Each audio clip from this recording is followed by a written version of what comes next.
Hello అండి, welcome to our channel సరే story time. ఈరోజు చెప్పుకోబోయే కదా ప్రాణసఖి 66 ఎపిసోడ్. కథలోకి వెళ్ళే ముందు తప్పకుండా లైక్ చేసి కామెంట్స్ ఇచ్చి సబ్స్క్రైబ్ చేసుకోండి ఫ్రెండ్స్.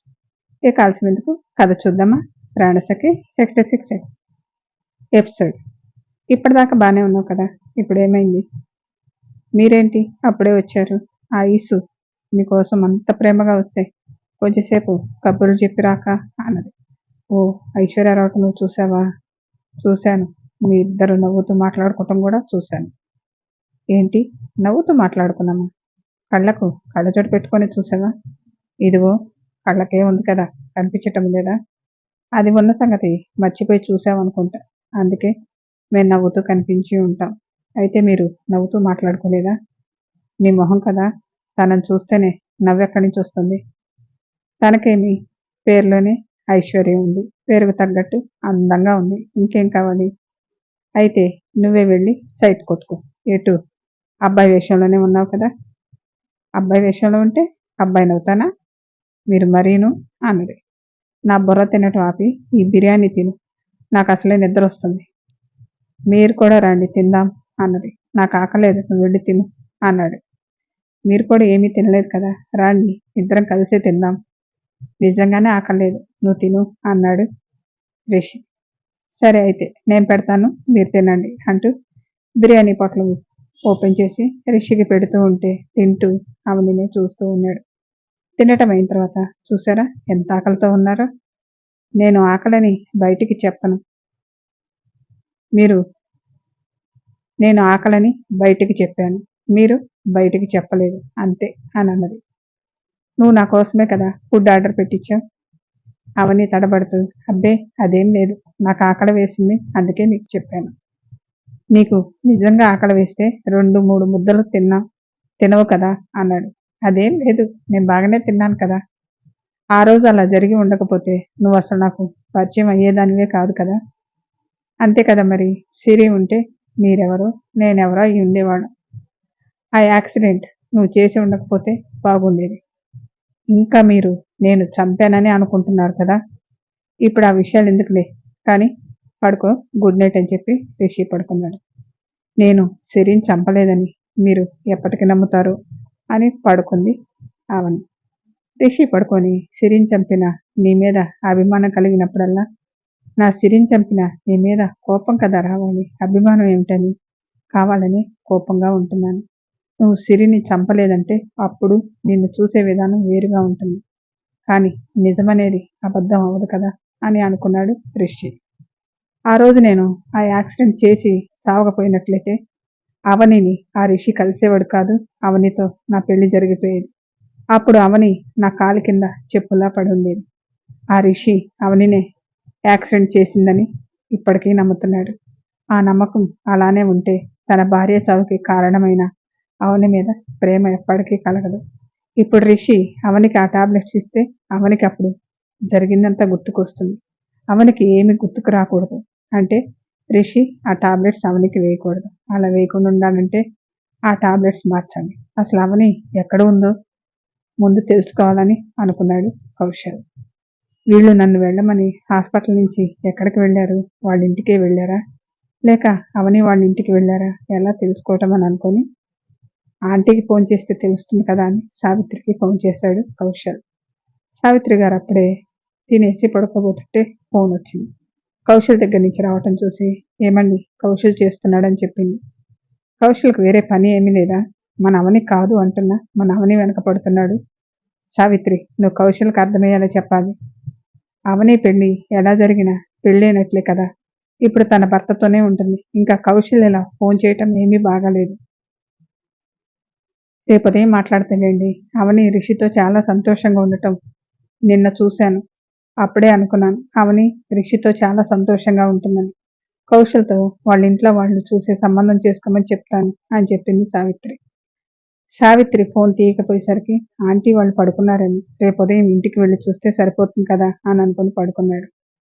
ఈ రిషికి తనని ఎవరో గట్టిగా పట్టుకున్నట్లు అనిపించి కళ్ళు తెరిచాడు. అవని తన మీద కాలు వేసి తన మెడ చుట్టూ చేతులు వేసి గుండెల్లో తలపెట్టి మరీ పడుకుంది. అవని ఏంటి ఇలా వచ్చి ఎత్తుకొని పోయింది? అని మెల్లగా చేతిని తీయాలని చూస్తే ఇంకా గట్టిగా పట్టుకొని పడుకుంది.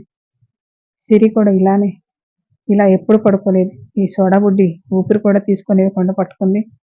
పడుకునేటప్పుడేమో బెడ్కి ఆ చివర పడుకుంది. ఇప్పుడు చూస్తే ఈ చివరకు వచ్చింది.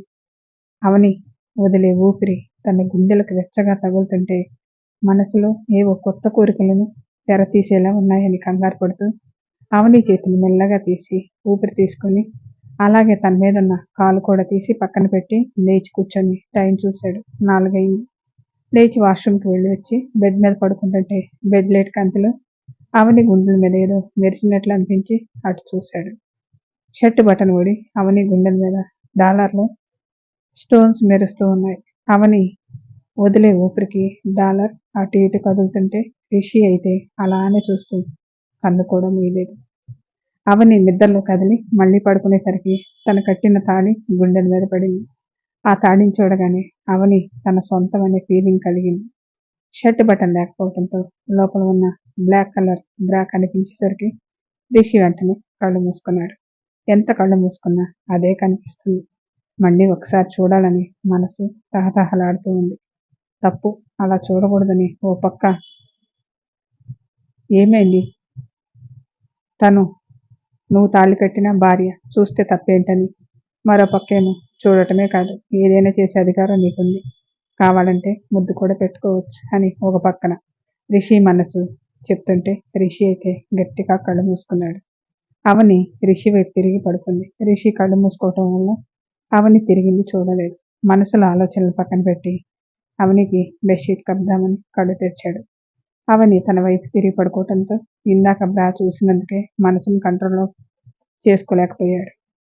అవని తన వైపు తిరగటంతో షర్ట్ పక్కకు తిరిగింది. రిషికైతే అంత ఏసీలోనూ చెంపల పక్కన చెమట కారుతూ ఉంది. గొంతు ఎండినట్లు అనిపించి గుటకలు మింగాడు. రిషి అటువైపు తిరిగి పడుకోవాలని అనుకున్న దానికి మనసు సహకరించటం లేదు.